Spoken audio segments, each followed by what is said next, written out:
If you are facing automatic volume up and down problem in Samsung, then this video is for you.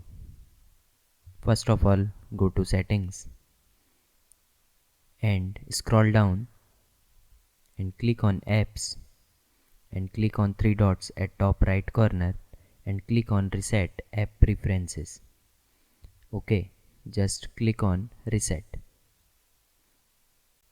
Method 2 is click on three dots and click on settings icon and make sure to enable this option use volume buttons for media. Okay, and click on three dots and make sure this is on. Okay, media volume limit is on.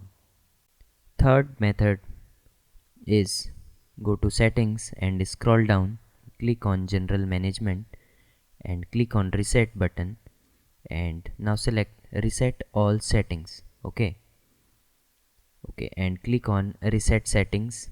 It will prompt you to enter your password and go ahead. I hope this video solved your problem.